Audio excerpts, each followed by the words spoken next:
Deconstructing Sexual Shame, Chapter 4, is called Vixen or Virgin because when I was 14 years old, I sent a letter to Girlfriend magazine, which is an Australian teenage magazine for, discussing relationships with boys in particular because it's aimed at girls.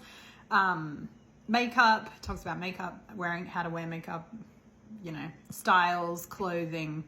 It's that kind of teenage magazine. And so when I was 14, I was buying the magazine because I wanted to be cool or something. I'm not really sure. And I saw some articles that were related to sex and sexual relationships. And I thought, I'm going to write Girlfriend magazine a letter and tell them that I'm going to wait to have sex when I'm married. And tell them why, and that I think their magazine should probably talk about this, like why we should abstain, essentially. So, funnily enough, the magazine or the editors or whatever, they called me and said they wanted to interview me, and we set that up. They came over to my house, and they wanted me to take a photograph lying on my bed with my teddy bears. At 14, and I'm thinking, why do you want a teddy bear? And looking back, obviously, it's kind of like they're presenting a very innocent picture of a 14-year-old girl who doesn't know anything about sex, who who's preaching an abstinence message as a Christian teenager in Australia, where Christianity was very much dwindling in the 90s. So yeah, it was published. I was published in the Girlfriend magazine. I was an overweight teenager, so I had a lot of concerns that people would just disregard what I had to say based on how I look. That I was overweight. Why would you respect an overweight teenager's opinion when, of course, she's not dating anyone because she's considered fat and ugly? And why would anyone want to have sex with her? So why would she know anything about sex and have an opinion at all? My opinions were based on my relationship with God. I truly believed I was going to abstain until marriage. And I practiced that until my late 20s. And I mean, then what I learned is that the definition of virginity is not based in reality, if you will. It's not based in the hymen, for instance. So I was taught, when you have sex for the first time, you're going to bleed, your hymen's going to bleed. It's going to break a little bit or stretch and bleed. And that is what kind of creates a marriage covenant, is this blood, and a blood covenant, essentially. And then I learned I actually got married before learning that was not true. So I got married, had sex penetrative sex I did not have until I was married, but I had other forms of sex before marriage. Penetrative sex, I did not bleed. And I went, that's strange. I wonder when my hymen broke. Because they did tell us in health class that your hymen can break other ways.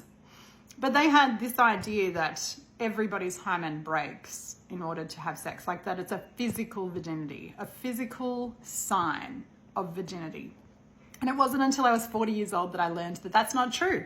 Not everybody's hymen breaks. There is no proof of virginity, and virginity is a social construct, essentially to keep, predominantly to kind of keep women in line, to try and tell us that we have this virginity symbol that if we can keep it intact until we're married, then we are all set. We're amazing, wonderful virgins. But it's not really true. And especially that experience of, engaging in oral sex or other sexual activities before marriage, my ideas of virginity were kind of becoming more flexible. And I was like, well, am I having sex with people that I called it fooling around. I fool around with, and it is a fluid concept. It is not just once and done.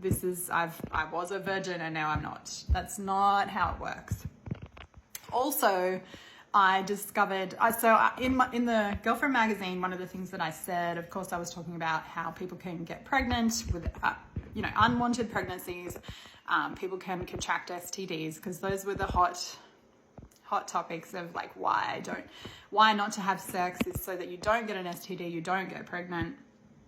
And then on top of that, because I was very much in a Pentecostal Christian school, the other main reason not to have sex was not to create a soul tie with every person that you have sex with.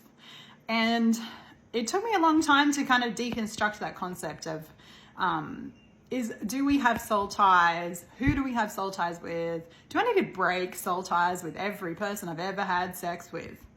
And I write in my book that I actually believe that we are all soul tied, that if in so much as soul ties exist, we are all connected. We are all deeply, intimately created in the image of God, connected by God. We're all related in that sense of there is no real, true division. If we are, like, as human beings, we're all one humanity. We're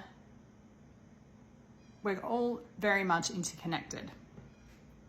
And so for me, I've come to believe that a soul tie, that we're all soul tied, but we can enhance a soul tie through not just sex. There's a lot of other ways to enhance soul ties. I mean, I'm soul tied to my parents. We have deeply connected relationships. Well, until they pass away. My mum's already passed away.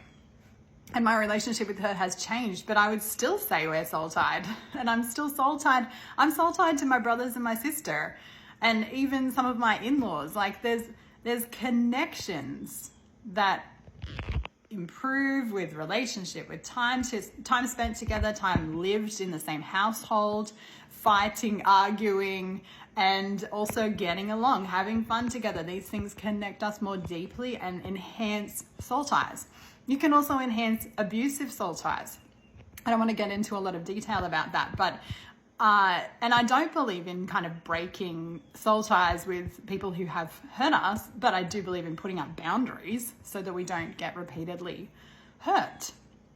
And I believe we are always connected to people, even the ones that hurt us, but we can limit our interactions with them, and we can kind of, the soul tie can be not as deeply intimate and connected if we need to put boundaries in place and need to step away from relationships.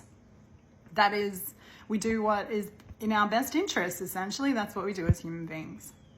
So this chapter is all about Vixen versus virgin, whether or not virginity is a real thing, and whether or not soul ties are a real thing, and what they might mean to us today, and kind of debunking the old ideas around soul ties and how we're trapped with every person we've ever done anything sexual with in some weird, like, it's like your soul is partly in them and their soul is partly in you. It's such a weird Horcruxy idea, and I got the idea of it being like a Horcrux from Harry Potter that was mentioned in Sheila Gregoire's She Deserves Better book, and I thought, yeah, that's exactly how soul ties are described, like a Horcrux, and I don't believe that's what they are, and we need to debunk that. So check out chapter 4, and I'll be back with more from the rest of the chapters.